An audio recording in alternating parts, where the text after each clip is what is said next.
లోన బయట లోన బయట లోన అన్ని ఆటలు పంతులు కొడుకు పేకాడ చేత కొడేస్తున్నాడు. ఏ పంతులు కొడుకు పేక ఆడకూడదు రాజ్యాంగంలో ఉందా? వాళ్ళంతా నన్ను చూసి పరిగెత్తుంటే నువ్వేట్రా? పోలీస్ అంటే భయం లేదా నీకు? ఒకళ్ళని పరిగెత్తించడమే కానీ ఒకరిని చూసి పరిగెట్టడం మీ బీమాకు అలవట్లేదు. ఎంత బల్పురా నీకు?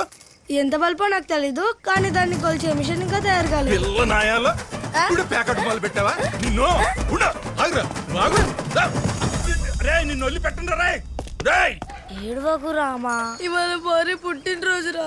తనకేదైనా కొనిద్దామని కష్టపడి ₹1 దాచుకున్నాను రా. అప్పుడా చెప్పేదమ్మా భీమా నా రూపాయి కాజేశాడు రా. ఒరేయ్ చూడరా, భీమా వస్తున్నాడు. ఎందుకు ఏడుస్తున్నావు? నువ్వు నా రూపాయి కాజేశావు. అసలు ఎవర్రా నువ్వు? శంకర భాగవతుల గారి కుమారుడు రామా. నువ్వు భీమా తమ్ముడివి, అంటే భీమా కన్నా విలువైనడివి. నువ్వు పారికి విలువైన బహుమతి ఇవ్వాలి. తీసుకో ₹10. ₹10 ఇవ్వరా? అన్నా అని పిలవరా? ఇస్తా. పిలుస్తాను వదలరా. నిజంగా పిలుస్తావా? నిజంగా పిలుస్తాను వదలరా. ఖచ్చితంగా పిలుస్తావా? ఖచ్చితంగా పిలుస్తాను వదలరా. పరిగెత్తు అన్నా అని పిలవరా. పోరా, ఏదో ఒక రోజు నువ్వే అన్నయ్య రా అని పిలుస్తావురా. నేను ఎప్పటికీ అన్నా అని పిలవనురా. నాకు ఒక పెప్పర్మెంట్ కొని పెట్టు రామా. ముందు పారికి గాజులు కొందాం రా. నాకు 1 డజన్ గాజులు ఇవ్వండి. నువ్వు అక్కడ నన్ను తోసేసి ఇక్కడికి వచ్చి గాజులు కొంటున్నావా?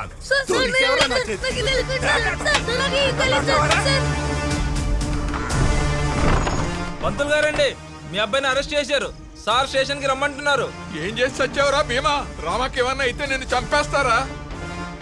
రామా, అయ్యా అయ్యా నన్ను క్షమించండి అయ్యా. తప్పు చేసింది రామా కాదయ్యా, భీమా.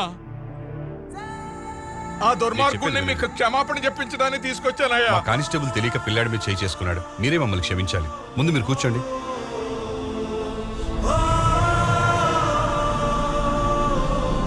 ఎవర్రా నిన్ను కొట్టింది? నీ వల్ల నాకు ఎప్పుడు సమస్యలే. నువ్వంటే నాకు ఇష్టం లేదు. వెళ్ళిపో.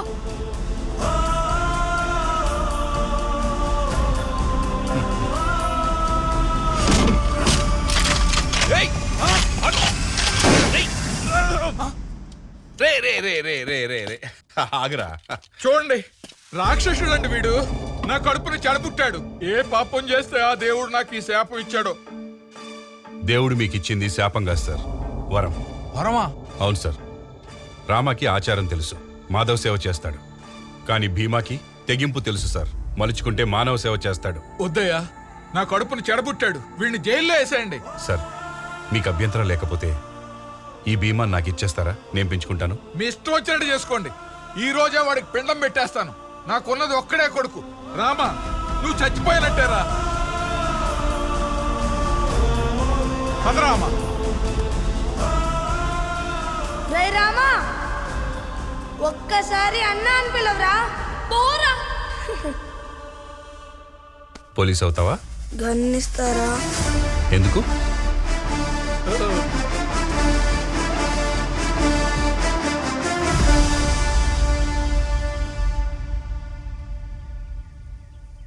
ఏమైందిరా? కళ్ళ ముందు వాడు లేకపోయినా వాడి జ్ఞాపకాలు శాపాలుగా వెంటాడుతున్నాయి. ఈ జన్మలో ఏ తప్పు చేశానో తెలియదు, కానీ ఈ జన్మలో భీమాకు తమ్ముడిగా పుట్టాను. ఈ జ్ఞాపకాలు నాలోంచి పోవాలంటే ఒకటి నేనైనా చావాలి, లేదా వాడైనా చావాలి. ఎవరు పడేశారా? దూకండి రా.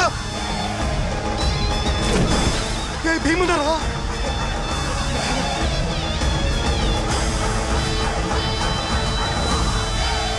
భీమన్నా, భీమన్నా, మీ ప్రాణాలకు తెగించి కాపాడారా. నేను ఎప్పటికీ మీకు రుణపడి ఉంటాను.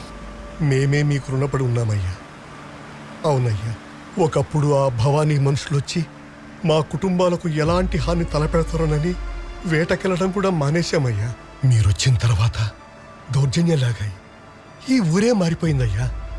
మేము కూడా మా కుటుంబాలను వదిలి సముద్రంలోకి వేటకి వెళ్ళగలుగుతున్నాం. మీరు మాకు దేవుడిచ్చిన వరమయ్యా.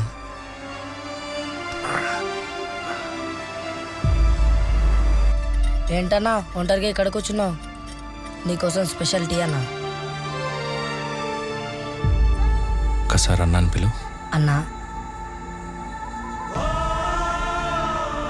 ఎందుకన్నా నేను అన్నా అని పిలిస్తే అంత సంతోషం? నీ పేరేంట్రా? రామా.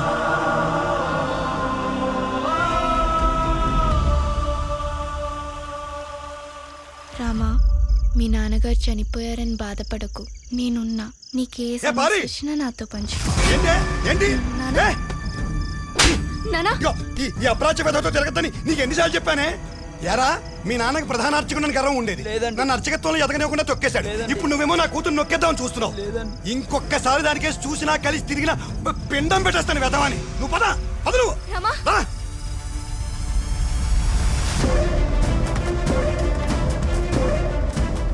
నా తమ్మున్నే కొడతావురా?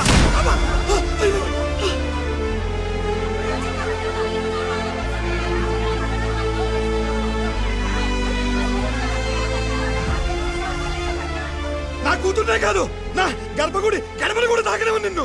ఆ భీమాగాడికి తోడపుట్టినందుకు అనుభవించు అప్రాచ్యుడా. రే రామా, అసలు ఏమైందిరా? రేయ్ ఆగరా, ఎందుకురా నా మీద నీకంత కక్ష? నన్నెందుకు వెంటాడుతున్నావు? నేనేం చేసినా నువ్వు సంతోషంగా ఉండటానికేరా. నీ దూకుడు స్వభావం వల్ల నా జీవితం సర్వనాశనం అయిపోయిందిరా. రే రామా, నాకున్న శాపమేంటో తెలుసా? నీ రూపంతో పుట్టడం. ఇంకోసారి నా కళ్ళ ముందుకొచ్చినా, నాతో మాట్లాడాలని ప్రయత్నించినా నా ప్రాణాలు నేనే తీసుకుంటా. ఇది ఆ పరమశివుని మీదానా?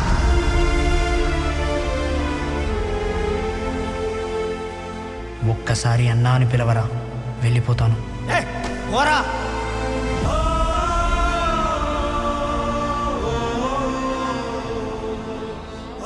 ఇంకొకసారి అన్నాను పిలు. అన్నా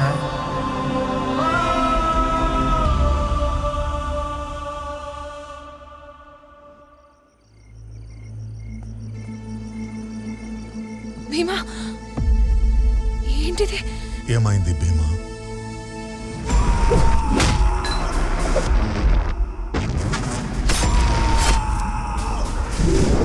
గరళ సూచి ముఖం. పాత రోజుల్లో సముద్రపు దొంగలు వాడే అతి ప్రమాదకరమైన యుద్ధతంత్రం. నువ్వు సముద్రపు నీటిలో పడడం వల్ల విషం విరిగి ప్రభావం చూపలేదు. విషం పెట్టిన సముద్రంలో విసిరినా బతికి వచ్చావంటే నీది మామూలు జాతకం కాదు. స్వయిచ్ఛ మరణయోగ జాతకుడివి.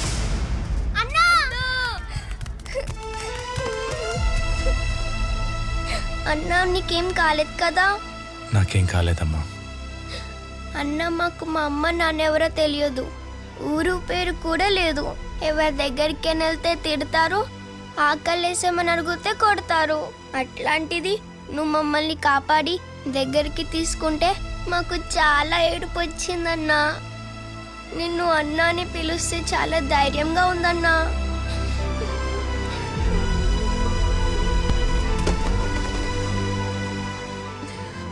మిగతా పిల్లలందరూ ఎక్కడున్నారు? పిల్లలకి సున్నితమైన హృదయాలుంటాయి.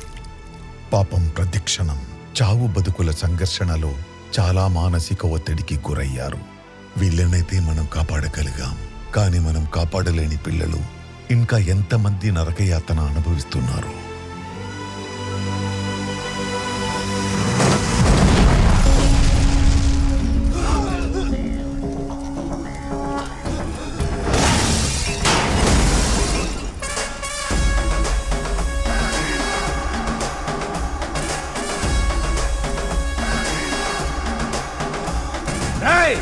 నిన్నిలా గుద్ది పడదొప్పాను, ఒక క్షణం పట్టదు. పిల్లలు ప్రాణాలతో ఆడుకుంటారా నా కొడక్క? ఏ భీమా, పిల్లలేంటి ప్రాణాలతో ఆడుకోవడం ఏంటి? ఏం మాట్లాడుతున్నావు?